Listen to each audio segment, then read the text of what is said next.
fraudulent and doubtable characteristics. It is the duty of the Edo people to summarily reject these mischievous impositions.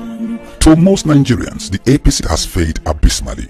The Nigerian nation went to the polls on March 28, 2015, yearning for change. But a year and a half later, these hopes appear dashed. The APC government has served the nation an unpalatable bitter pill in all spheres of human endeavor. The economy is broken. The sectarian conflicts, be it Boko Haram, the Biafra agitation, or a resurgent conflict by the Niger Delta Avengers, are unending. The APC have not fulfilled any of its campaign promises. 1 meal per day for school children, 5,000 naira unemployment benefit for the millions of unemployed youths, 3 million jobs to be created in 1 year, reduction in the domestic pump price of petroleum products, cancellation of a supposedly non-existent fuel subsidy, and many more. To many, APC is a new acronym meaning all promises cancelled.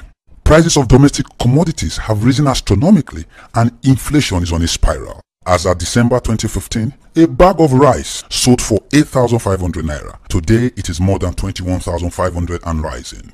In the twilight of the Jonathan administration, Nigeria grew to become Africa's largest economy, overtaking South Africa after a rebasing of the nation's GDP. That seems such a distant memory now. On the 1st of September 2016, Nigeria officially entered a recession. This is according to figures released by the Minister of Finance and corroborated by the National Bureau of Statistics.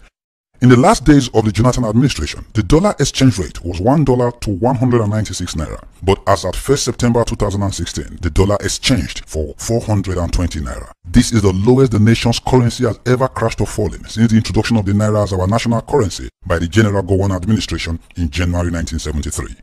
Worse still, there appears no light at the end of the tunnel. The APC government is rudderless, clueless. We are a nation adrift. From a campaign promise to create 3 million jobs in the first year in office, Nigeria has lost 4 million jobs in 9 months under the APC. Job creation index is negative. Labor productivity has dropped to a 50-year low in percentage terms. And according to the National Bureau of Statistics, inflation has hit the roof and the nation's GDP is on a downward spiral. For the common man in 2016, life has become unbearable.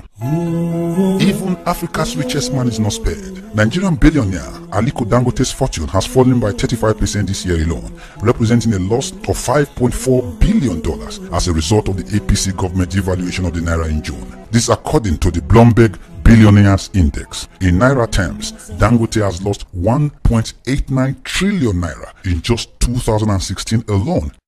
On Tuesday, 6th of September 2016, a delegation of APC leaders and governors arrives at those states to campaign for Obaseki.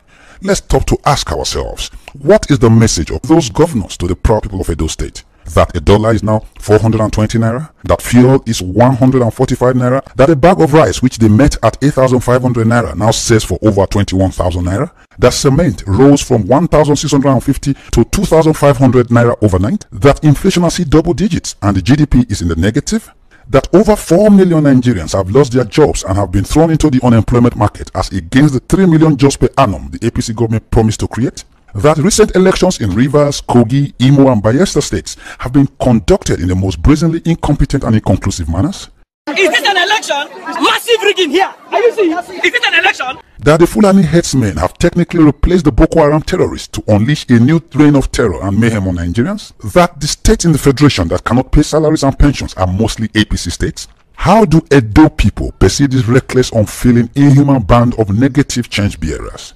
One can't stop to wonder what their retinue of aides and the siren crazy autocracy will do to sway the votes of all Edo peoples in their favor. Nigerians are tired. Edo people will tell the APC that we see through their litany of deceit. Why did INEC suddenly postpone the Edo governorship elections even when it had assured a day before that they were ready? And why this sudden and dubious claim by the police of an impending terrorist attack in Edo State that has no such previous history of terrorist activities? How come elections had held in Boko Haram states of Borno, Adamawa and Yobe, and even a few months before in Rivers and Bayelsa states? Is it to create fear so as to scare the peace-loving people from exercising their franchise? Why put the election on a weekday, a Wednesday? Is it to create a voter apathy and thus discourage people going to the polls so as to record a low voter turnout so they can rig the elections?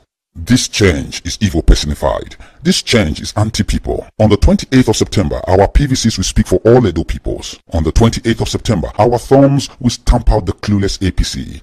On Wednesday, the 28th of September, Edo people must change their change.